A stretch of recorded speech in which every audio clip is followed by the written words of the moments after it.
Thank you for listening to Em and Joe Talk. There will be adult content meant for viewers 18 and older. Please use discretion when listening. Hello and welcome back to Em and Joe Talk. This is the week of 4th of July. How are you doing, Jen? I'm doing really well. How are you? Very good. How was your 4th of July? Pretty chill. Chill? Pretty chill, yeah. I texted you and I ended up falling asleep on the couch. Hey, Sorry. I'm coming to see you. Just want to hang out with fam. And I fell asleep like an hour and a half later. Sorry. Yeah, I'm known to do that. I'm sorry. It's okay. Nighttime, I'm not a night person. You missed it. Yeah, I missed everything. I didn't see anything. I saw like 3 fireworks that were shot off by neighbors before it got dark, and that was all I remember. I fell asleep. It doesn't matter. For the next 5 days, you'll be hearing and seeing fireworks. You guys will hear fireworks happening in the background. I'm letting you know. We already heard 5 or 6 go off, right? I think so. Yeah. So if you hear some, it's regular. Yep, adult content. So what else is going on? Anything going on with your kiddos? My kids are doing really great. They're enjoying summer, hanging out, chilling. My eldest loved the fireworks last night. My middle one was like, whatever. He smiled a little bit. He's like, cool. Yeah. It's cool. Whatever. Yeah. The baby stayed inside. Okay, that's what I was about to say. That's a little too explosive. Probably just make them cry, right? Oh, my husband bought your protectors. the most ridiculous fireworks. It gave me anxiety. Oh, like the ones that blow up in your face. I mean, Always. It was just really intense and really loud, and I was just like... Okay, disclaimer, guys. Jen lives out in the county. Yeah. Out in the county, you blow shit up. And you don't ask. You don't ask questions. You just start blowing shit up. They don't have the same rules. And even if they did, they don't care. They're just really hard to get you guys. Yeah. How are they going to do? Arrest everyone in every neighborhood? I don't think so. They can't. Yeah, Not no yet. way. No way. Yeah, I'm out in the city, and I'm living right next to the mountains and where the bougie people live, so I barely heard anything. You're in, really bougie neighborhood. Yeah, they were far away. I saw the ones, really far out in a neighborhood, and that was all I saw. And then I fell asleep, guys. Well, America. Sorry. Yeah, America. Fuck yeah. You get bonus points if you can name that movie. Yeah, the whole week I've been working on business stuff. I'm a teacher on summer break, but that doesn't mean I stopped trying to make money. I've been babysitting 2 little girls. One, a typical development, I should say, but her little sister has what we believe is severe autism. She's nonverbal, acts out, can become violent, and I've been working with her. She barely would speak before. She would only repeat. She'll echolalic, she'd sing baby shark doo doo, that's it. And then a couple other, and she wouldn't actually speak what she wanted to say. Well, this little bee, she can read. By the way, she's only 5 and only been in preschool. She hasn't even been taught how to read, so that means she's smart. She can read tomato ketchup off the ketchup bottle. And no one, you don't teach little kids how to say tomato ketchup. You teach them I, can, will. You teach them sight words. Right. So this little girl knows how to read. So I'm like, she's hella smart. And I figured out that I just have to put flashcards and I just have to be more annoying than her. And she'll talk. Perfect. And I told her I believe in her and I want her to be able to say what she wants because she gets what she wants. Guess what she did? She said, I am so hungry in front of her parents. All by herself. Good girl. And then I said, well, she wants to go get food. Let's go get her. Let's reward her right now for talking. I told her, once you start talking, you get what you want. And I said, not always, not 100% of the time, but more likely than you crying like a banshee. Right. We're not going to get you anything you want if you cry like a banshee. We're just going to leave the area. And so she said, I'm so hungry. And her parents were shocked because she's never said a full phrase before, ever. Not real. That's so great. Unprovoked. We weren't saying anything to her. She just said, I'm so hungry. And we went to Publix. We went to the store, and she said breadsticks, and she said chocolate, and we turned the corner to an area she could not see when we first walked in, so she knew what she wanted, because there was a little container of the little mini breadsticks that you dip in Nutella. Yeah. And that's what she wanted. I was like, girl, you and I are the same. Who doesn't want Nutella, first of all? So this girl learned to talk over Nutella. I love it. I love it. So that's what you did this week. Yeah, I've been watching her for weeks, so it's my 3rd or 4th week with her, and her parents are like, I think they love me to death because I'm getting her. I told them she will talk. I promise you she will talk. She's smart. I can tell she's smart. She's aware. She knows how to do this. And once I learned she can read, she's just messing with us at this point. And I just mess with her right back. And she don't play with me. Like, she does not play with me. I gotta say, you are a phenomenal lady. You really are. You really are. And far more productive than I was this week because I was playing Pokemon Go. That's what... I'll link my trainer code down below if you would like to add me. But you also are a full-time mom. Right, yep, and you do way more than me. I get to check out after 4 or 5 hours. I'm like, okay, bye. Love you. Well, you don't get to do that. So you're phenomenal. Thank you. Because I could not I could not imagine having to do that. And not in a bad way, but like, it just is so much sacrifice. And I know it is. It really is. And it's like, makes me stressed out for you. Well, thank you. You're welcome. I wish I could take some more off for you. No. Pokemon Go and coffee. That's basically what I do. Woo woo. You guys don't want to subscribe to Patreon? Give us a Starbucks gift card. Or Dunkin'. She does Dunkin'. Sorry. Dunkin'. Yeah. So it's been good. Anything come up recently? There's a bunch of stuff going on with Democrat debates, but that's not really here nor there because they're going to keep doing their thing. Our main topic today is... It's a heavy one. It's the abortion ban and... disability rights. The implications of disability rights and the implications of a growing population of people with a variety of disabilities. Mm-hmm. Natural or, I would say, pollution caused. Okay. Yeah, because there's a lot of that, we know. Before we get into it, though, yes. We should definitely point out our friend. Mm-hmm. Oh, Mr. Aloe. We're going to post a picture for everyone listening to this after the fact, but everyone live, if you go on our Instagram or our Facebook, we will be live, and we have an aloe in the background, and he's gorgeous. It's a he. It's a he, even though we know it's a she. I call him he. All right. He's a masculine energy. He's a beautiful masculine energy. And I may or may not stroke him, and he may or may not positively respond. You guys see that little curl at the top? That's me. That's me, y'all. She's been twiddling him around her fingers. He got rid of his spikes for me. So I think he's going to be our 3rd co-host from here on out, right? Yeah, Aloe speaks for the plants, so... Sure. He says, y'all stop decapitating me. I don't care. Aloe, you keep my face clean and fresh and not wrinkled. I love you. Get yourself an aloe vera plant and talk to it. Or if you want some, just hit me up. I've got a ton. Yeah, we're gonna be adding little aloe babies. Just all over. Yes, everywhere. Aloe's great. Aloe's great for your health. So, abortion ban. We live in Alabama, specifically North Alabama. So it's a very interesting area because it's actually very progressive for being in a red state because we have a lot of people that come from other areas of the country and world to come work here on really high level, jobs that require masters and PhDs. With that said, the state of Alabama passed the most restrictive abortion ban and the implications of that. So what's your thoughts, Jen? You're a mom. I'm conflicted. Mm-hmm. And that's why I said that this podcast was going to be very, very difficult for me.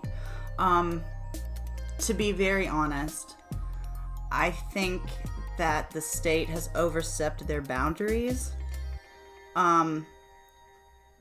But in the same regard, morally, I'm conflicted. Mm-hmm.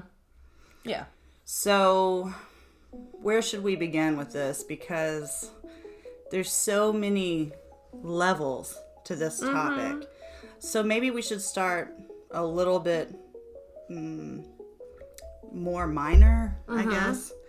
Let's talk about what the state recognizes as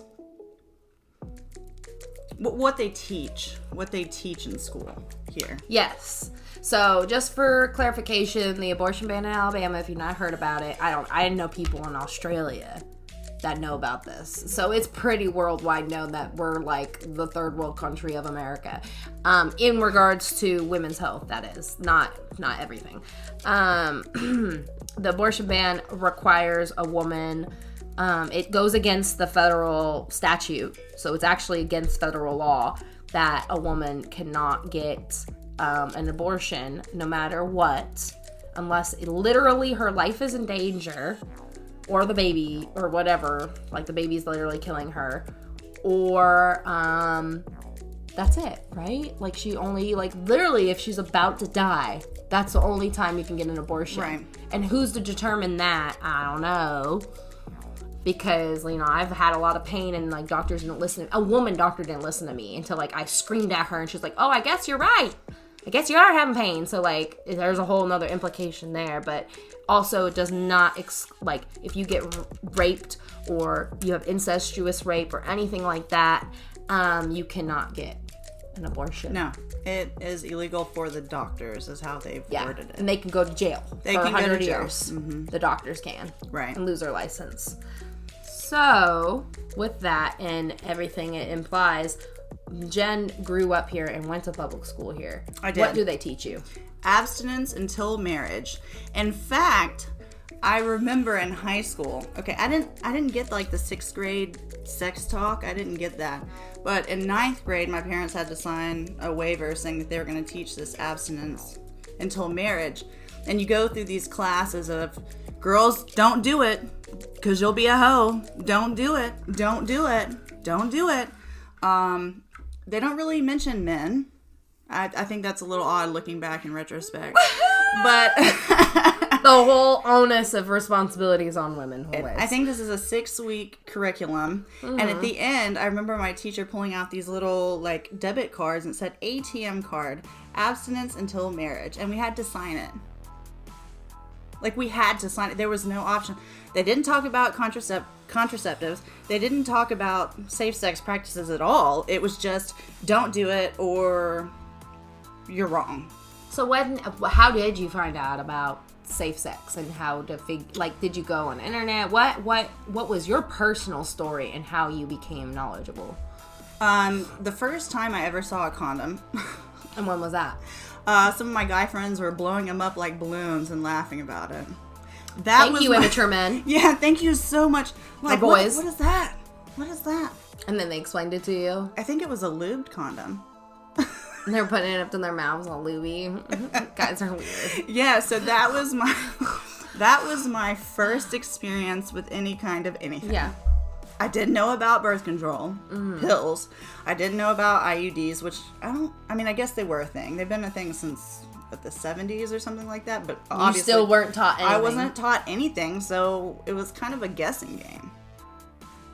And then, did you have sex before you really understood sex? Absolutely. So, there's that. There's that. That stresses me out for you. Again, I'm stressed out. I didn't even know about abortion. Oh my God. I don't know if that's because I was just sheltered. Probably so.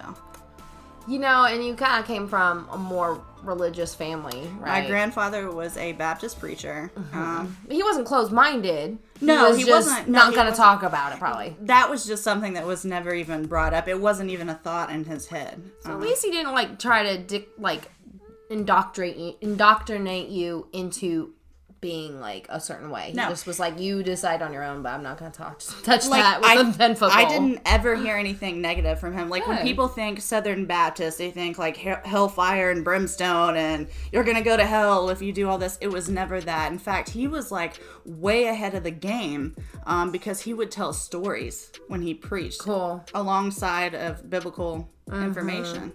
So it was relative. It was totally relative. Yeah, and you could understand. And that's relevant too. Yeah. Right. Yeah. That's what made him so great. Interesting. So my history with it is a little different. I grew up in California, and there was definitely a lot of sex ed. Very, very medical very technical. It was really cool. Like, they did a lot of cool diagrams and videos about how everything, like, moves, how a period, you know, how the egg goes in and it gets flushed out. Like, they really just explained periods, which, like, was so nice. I was like, okay, like, now I know what to be prepared for. They did in 6th grade. And some girls already had their periods. I didn't know about it because they were still secretive. Then maybe 3 or 4, but most people didn't have them at that point, and I was ready for it. And I got my period 2 years later, so it was good. My mom, she was really pro sex ed though. Like, that's cool. My mom was like, Emily, whenever you have sex, I want you to be on birth control. I don't care when, I don't care how, I don't care any details. You're not having a baby young. That's cool. And I was like, okay. And she was like, because of that, I want you to also know your stuff. Don't get diseases because that can make you have other problems, you know? Like, I don't want you to try to be secretive from me. I don't want you to feel like you have to tell me everything because you're just going to be secretive. That's part of being a teenager. She's like, but you're going to have to, like, be conscious because you can't mess up your life. So it was never a taboo subject. It was never. That's very good. My mom was more sexually explorative, and she still will, to this day, talk more about sex topics than I do. I'm actually, weirdly enough, I'm kind of a little bit of a, not prude, but I'm just conservative in what I talk about in public and with people. I'm kind of just secretive. I'm like, yeah, he's my boyfriend. That's it. Like, I don't take anything up to my friends. I don't tell details. I'm just not like that. But my mom, she, like, shared with me everything. I'm like, actually, I don't want to know that, Mom. Thanks. I'm 30 years old. I have 3 biological children and a stepdaughter, and I'm just now talking to my mom about those things. That's crazy. And it's still weird to me. You know, I just tell everybody my children were of immaculate conception, basically. That's all that was. That's crazy. That's why I just cannot imagine that kind of reality. We're going to take a quick break real quick for our short sponsored message. Joe Talk are sponsored by CanafieldDistribution.com, the #1 top source for CBD products in the South. There are no traces of THC, toxic metals, or other pesticides and herbicides that you can get from your gas station CBD. Please visit CanafieldDistribution.com. Thanks. Now back to Em and Joe Talk. And thank you for listening to our sponsored message. We are back with the topic of abortion. We talked about how there is barely any sex ed in Alabama. They do a disservice and they do not give him any justice to even understand what our bodies are doing. We did get one video. What was it? It was a old 1990s or 1980s. I'm saying old, but it's not that old. Nova feature from APT of a woman giving birth, and it was just like a shot of her vagina and it just ripping open. I think that was more for the men, like just to scare the crap out of them. It scared me. I mean, actually, I was really into birthing videos for a minute there. My dad videotaped all of our births, but he didn't like do vaginal. Like, he just like from way above. Like, you could just see like my mom pushing, and like it's from an angle like near her shoulder. Oh, okay. You know, it's not weird because they cover her up and everything. My mom popped us all out, no problem, no epidural, nothing. She was like, pop, pop, pop, pop. Like, I don't care, I'm getting them all out. My sister Erica, the last one, she the doctor wasn't there yet. She just popped her out with a nurse there. She's like, it's going, I'm going. She's Your like, mom okay. is my hero. Yeah, my mom, and she's like sucking it out herself. You know, like she's just doing everything. The nurses had to suck it out. She had to help, and then the doctor came and like, oh well, it's already done. I'm just gonna sign the thing. We're gonna move on. Like he didn't even really meet my sister. But anyways, that's the long story short. But she, what was I talking about? I don't remember. What were we saying?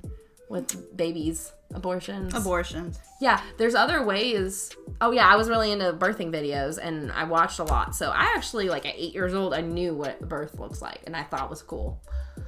I've never thought it was I also don't have children, y'all, so maybe it was a subconscious cool on the conscious level, but subconsciously I'm like, fuck that. A juicy detail, I've had 3 C-sections, so I didn't even experience that. Vaginal no, I don't. That's even more traumatic though.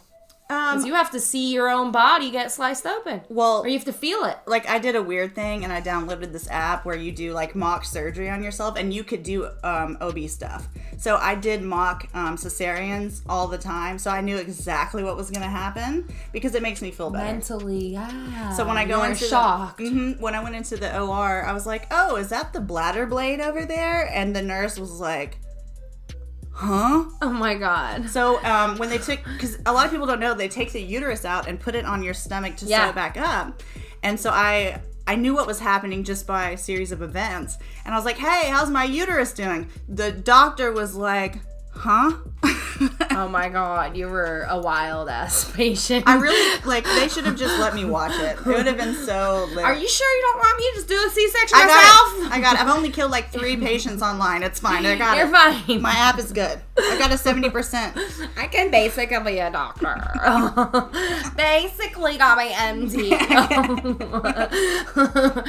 Did some hysterectomies, some cesareans, took off some keloid scarring. You know, I'm legit. I got you. It's a pretty traumatic event to have a baby. And with that said, like, I know a lot of people that have had a variety of issues getting pregnant or having a baby they weren't mentally, physically, whatever, ready for, too young. It was rape, or it was, it was a question of like, did I really want it with him? Do I really want to include like abusive men? Like maybe they did willingly have sex, but then the man becomes abusive. Do you really want to bring a child in that situation? You have to worry about your offspring just as much as you have to worry about you, and if you can't guarantee their safety, I could see that being the necessary evil almost to protect, the unborn child. I think it all depends on really belief too. I think people that believe in reincarnation, I do, it's no moral issue. I believe heaven is what you make of it. It can be heaven on earth, it can be heaven outside of earth, but I feel like, they don't get born now, they'll just be reborn into another body when it's right. And that's just my belief. So my morality with it is a certain way, but I've never been in a position to have an abortion. So everyone I know, they've always, no matter what they felt, they're like stressed because it's just physically a stressful time. And then mentally, emotionally, psychologically, you think, oh, well, I could take care of this baby, maybe I could make it work, whatever. It's sometimes hard, but I know people that help escort women to the only abortion clinic or clinic that allows abortions to be done in a city of 500,000 people collectively. So 500,000 people. And growing. Yeah, 500,000 and growing every day. And there's only one clinic. And that's even standing on one leg now. They're barely, they got funding, but they don't always have the legal backing to keep going. Well, they definitely don't now. Exactly. So they told me that they actually, one of the women, I went to a little seminar where they talked about it. She's been working in women's rights and stuff like that for a long time. And she said, honestly, I know this has to do with white supremacy. Every time we escort, guys, this is the tea. Listen, every time they escort a woman that is white, the counter protesters that are there every day say, we will find a home for your baby. They said verbatim, they will say those words. Whenever it is a woman of color, black, brown, whatever, just not, straight up white, even mixed, they will say, we can help you keep your baby. What does that mean? So, okay. They don't want the baby. They don't want to adopt it. White baby only goes to homes. So white baby goes to homes. African, Black, Mexican, Asian, whatever. They want you to take care of your own baby and struggle more. So we'll help you carry to term. Is that what they're saying? Yeah, and then keep it in your own house. They don't want it in the foster care system. They don't want it being adopted. They don't want it in their home. They said, we will help you keep your baby. And they said, this is a trend that we have seen continuously. We're not just saying this. We actually heard this. So, in my opinion, I agree. I know this is all part of white supremacy. If you stop white people from having abortions, their rate of having babies will go up and you will have supremacy. Of course, there's the bystanding, the after effect of also people of color. But, you know, they perpetuate constant poverty and disease and pollution in those communities, so they just guess that those kids will probably not do well anyways. Because, you know, we poison their water. Hee hee, woo-hoo, Clint. You know? Like, communities of color are constantly being poisoned. In Birmingham, they got poisoned, and they still haven't any retribution. And it's like point blank that they got poisoned. I don't care. But it's only community of color, so why do we care? That's really what it feels like. So, unfortunately, you know, there's the moral aspect to this, but there's the bigger implication that is being not talked about. Sure. One of the biggest arguments that I've had addressing this very touchy subject is the woman who started Planned Parenthood. Do you know what I'm going to say? You know what I'm going to say? Yeah. She was a racist.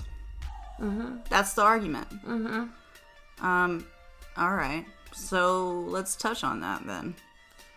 Yeah, I think that, you know, people in power are going to maintain that, and that could have been the beginning of white supremacy in itself, but I don't think it was. It maintained that morality. I think it changed and transformed and lost that backing and gained new backing over time. We don't even have a Planned Parenthood here in town. No, we don't. The closest one is in Birmingham. Mm-hmm. Yeah. So that's not even a legitimate argument. I mean, I guess it could be, but... No, yeah. It's an argument in itself, but, you know, there's a lot of racist... You know, like, you could call a lot of people racist. What is it? The woman that, Susan B. Anthony? Or one of them was racist? Like, one of the women's rights people were, like, blatantly racist. They're, like, not including black women in the women's rights movement. So, you know, like, I wouldn't say everyone's perfect, you know? Like, I'm not saying it's benevolent either, but at the same time, what happened then is not going to be what's happening in 2019 with internet technology and all these other factors that are going on. You know, like, I gave the analogy, Teen Vogue used to be about making girls have, you know, eating disorders. I remember reading Teen Vogue and being like, I hate my body. And now Teen Vogue is all about embracing who you are, social justice, activism, and accepting everyone for who they are. So Teen Vogue has transformed with new leadership. Right. So any establishment can transform with new leadership, I believe. So with all that said, I think there's also another implication, and that goes along with designer babies. People knowing if their kids are going, you know, now we have genetic tests, we have the ability to do in vitro testing, you know, embryonic cells, whatever, through the belly button, all that stuff. It's really wild. Like, my ex, actually, I didn't tell you about this, my ex and I, we were thinking about having a baby at one point. Not, like, gonna try right then, but, like, talking about it. Like, even, we were about to get married, all that, so it was, like, one of the discussions, and he's like, of course I want a baby with you. But he found out that he probably could have muscular dystrophy because his dad has a rare form of it. And it's a 50 out of 100 chance, like 50% chance he had it. And he wouldn't know until he's like 50, 60, until it develops. And so he had to get genetic testing done. He put it off for years, finally got it done. His brother had it. And he didn't have it. But when he found out he didn't have it, it was a huge sense of relief. Before that, I told him I would abort the baby if it had the muscular dystrophy gene. I told him I would do the early week abortion or do an herbal abortion, which, guys, there's other abortions out there that happen naturally, almost naturally. You can take, like, drink a tea that makes you abort an early zygote. Okay. And you wouldn't be any medical intervention. You just have a period early and that's it. And that's what it is. So I told him I would basically do that. And then if it continued, I would do some medical intervention because I don't want to have a baby born with that because I know they're going to die they're going to die early from it. It's a death sentence. It's a terminal disease. It is a terminal disease. There is no cure for it. But then we talked about what if there becomes a cure. And so there was a huge moral quandary there. And I told him, you know, once he found out, that was off the table. We didn't have to think about it anymore. But when I was in that position, it was really hard. I really was, like, stressed. I'm like, am I a bad person for saying that? But he's, like, at the same time agreeing with me. Because he doesn't want to have that either on his head. Like, oh, I gave this kid this issue, and now I have to make them deal with it, you know? Anyways, long story short, we didn't have a kid. We didn't even try. It's good. But it's just a lot, you know? And then I know people that, you know, they told me, you know, I found out my kid was going to probably, you know, had high chance of Down syndrome and aborted. Or they found out early. Or they found out something else. Now, again, maybe they shouldn't be a parent at all. You know, like, I almost feel like if you want to get, I always tell people, if you want to get pregnant, you should accept if you have a special needs or not. You should be ready for that. That's why I'm not ready yet, because I don't have the financial ability to have a special needs kids. But that's why I have a company. I have a CBD company on the side of everything, so I can start making another income. So if I do have a kid and they have special needs, they won't be shit out of luck, basically. But I'm still, you know, if I have a kid now, I'm in a position where I can't physically take care of them the way I know they need to. Well, the best advice I've ever gotten, because before I had my first child, I was very concerned because my husband and I were not financially, what am I talking about? We're still not financially stable, but we were in way worse shape. And somebody told me, you know, there's never a perfect time to have a baby. Yeah. And it's true. It doesn't really matter financially, you know, it doesn't. You're always broke. You're always Even if you're rich, you become broke. Kids are expensive, y'all. I think in your situation, though, you were concerned about quality of life. Because even though it developed later in him, there's no chance that it could develop earlier for the kid. They said usually develops in the 50s, but could develop in the 30s. It's just a late acting muscular dystrophy. It took a while for it to start acting.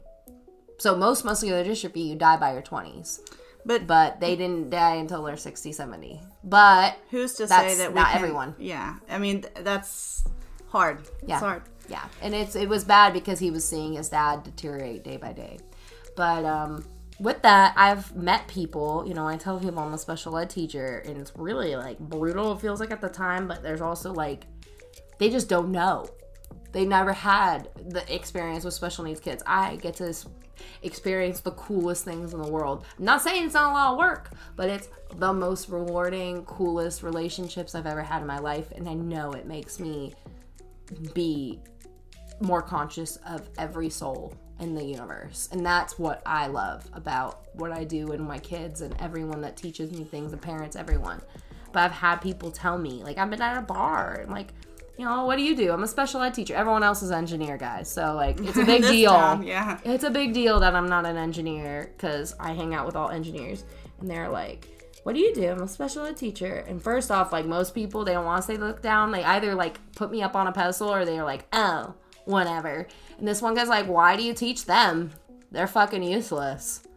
And I'm like, you're useless. I just, like, got off. Like, I'm like Mama Bear. And I don't give a shit where I'm at, guys. I will get, like, I grew up in California with all my Hispanic friends. I'll get crazy wild. I'll start yelling in Spanish. I'll get fucking wild and I'll get kicked the fuck out. I don't give a shit. I don't care. I want people to know that person's being a jerk. And I'll call them the hell out. Go ahead, get me banned from this motherfucking place over this shit. Go. Because I yelled at him. I was like, what the fuck are you talking about? Have you ever met special needs? What if you had a special needs kid? And he's like, I wouldn't fucking give a shit. I don't give a shit. And I'm like, what if you did have a special needs kid? Which I've got an answer for you. Listen to our Patreon for more juicy details about that story, guys. You want to hear that story, trust me. She has a personal experience with that. But anyways, yeah. Have you heard it from other people as well? Oh, yeah. Oh, yeah. Oh, yeah. Yeah. And they determine, and, you know, I said this in the last Patreon episode, but I'm gonna tell y'all a little tidbit. Mo Brooks, our representative, has said that people that don't make a certain amount of money are not successful people. And therefore, they're not contributing to society like they should. And I said, well, my kids don't contribute more than probably $80,000 a year ever. Like, I don't think that any of them could make over $80,000 a year just because jobs won't pay them, or they haven't been allowed to learn the functional skills to get those higher paying jobs, or they can't maintain a college career long enough to get a college educated level job. It's not that they can't, it's that they can't maintain a lifestyle to do it. And I'm like, what are you talking about? Like, if you had a special needs kid, you wouldn't have never said that. But he doesn't have a special needs kid. He has a bunch of jerk-ass little kids. Yeah, I heard about y'all in the soccer team. Anyways. Well, and that's not necessarily true, because would you say that more than half of your classroom is getting a check from Social Security. Yeah, at least 75%. So they're getting income, and they're circulating income. Mm-hmm. They are. They're paying their community for things. Yeah, buying shoes, buying clothes, everything they need. So he's wrong. Yeah, he is. Mm-hmm. But he considers that living off the government. He doesn't. He shames people for having their own government services that they pay into getting given to them. He thinks all the billionaire companies should have it. You know. Because he's a fucking jerk. Get him fucking voted out, y'all. I'm done. I talked about the Patreon, but you gotta listen to it in the free show. Get him the hell out. He don't care about disabled children. He don't care about people, period.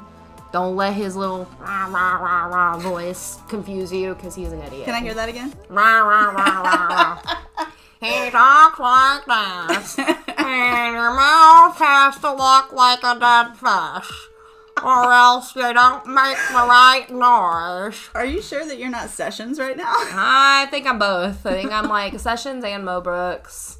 Because I hate both of them. Y'all can... I hate both of them. This is my big middle finger for both of them. Come get me, mofo. I'll bleed on your ass. Whoa. I want a free bleed on everyone. Whoa. I'm going to sit down on their white couches. I'm going to free bleed. I'm going to be like, what? What, ho? That's my protest. Okay, but with that all being said, is there anything else you want to wrap up this show? Because we're at the 35-minute mark, and we got a Patreon episode with juicy details to record next. Anything else?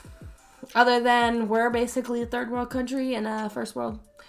Also, I want to mention real quick about the story about the pregnant woman. Okay. That got shot. Yeah, let's bring it up. So... the story behind it, which I don't know all the details, I don't know how true those details are. It was a Facebook Facebook comment that I saw. Where was this? In Birmingham. It was in Birmingham. In Birmingham. A woman of color who is black or African American, however you want to identify as, she is pregnant. 5 months pregnant? 5 months pregnant. She was 5 months pregnant, and she was getting in a fight with the girl that's fucking her baby daddy. All this drama. She's pregnant. First off, when you're pregnant, your hormones are freaking raging. And, like, I know how mean I am on my period. I can only imagine being pregnant. And also finding out my baby daddy been cheating on me since I've been pregnant. Like, I would lose my mind. I wouldn't kill her, though. Anyways, so she went off on her and supposedly had a knife. Supposedly. I don't know how true this is. This is all hearsay. Supposedly had a knife, supposedly was acting like she was going to stab her. I don't know how you almost stab someone and then the person's able to shoot you. So the girl that was cheating on, helping her baby daddy cheat on her, the mistress, shot at her. She hit something and it ricocheted and it hit her in the belly. It killed the baby instantly. And instead of the woman shooting her, getting charged, the woman who was pregnant got charged for endangering the life of her child. And they prosecuted her. They prosecuted her. However, now they've reversed that because there was so much outrage. Mm-hmm. Yeah. So I want to give a little heads up. The Australian chick that I know, Flex Mommy, she talked about this on her Instagram story, and I'm glad she's giving some attention to our girls here in Alabama that need to be heard. I want to go down to Birmingham, but ACLU is supposedly really highly involved in helping pay for lawyers. So I was really worried at first. I was going to try to do like a little GoFundMe, but they said they're getting well funded and they will have lawyers representing her. So at least she has ACLU, guys. Donate there. The argument was that she put herself in a predicament that could cause harm to the baby. Mm-hmm. But the bitch shot the gun knowing the girl's pregnant. Like, you're still implied. Like, you can't just shoot a gun. Well, I'm surprised that didn't turn into a firearms argument. Mm-hmm. Statistically, 1 in 3 people legally have a gun. I'm sure it's really 2 in 3. Who knows if it was a legal gun of hers, too. And I'm very pro-arms, by the way. Yeah. Very pro-arms, but that's a little absurd. That's ridiculous. So, like, in itself, she should not be charged. Like, there needs to be some mental health intervention because there's a lot of sick shit going on, pregnant or not. Like, that's unhealthy. Being with a man that wants to cheat on you, first off, you need to scare him into never cheating.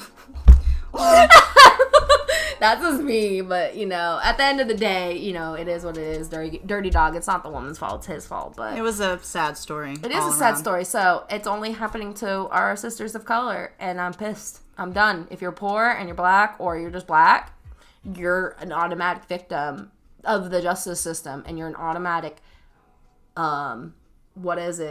guilty person in the eyes of all the white people in the state. So many white people are so quick. Well, she should not have had a knife. And I'm like, where did this knife come into play? I never saw this in any official report. I saw a Facebook comment. So, anyways, this is a little longer free episode, but this is very important. Please look it up. We will include the link in the description box. Please, please, please check it out, and please donate to the ACLU. Thank you. Thank you for listening to Em and Joe Talk. This podcast was sponsored by CanafieldDistribution.com, your #1 top source for CBD products that are well vetted and trusted in the community. Every single product will definitely have 0% THC.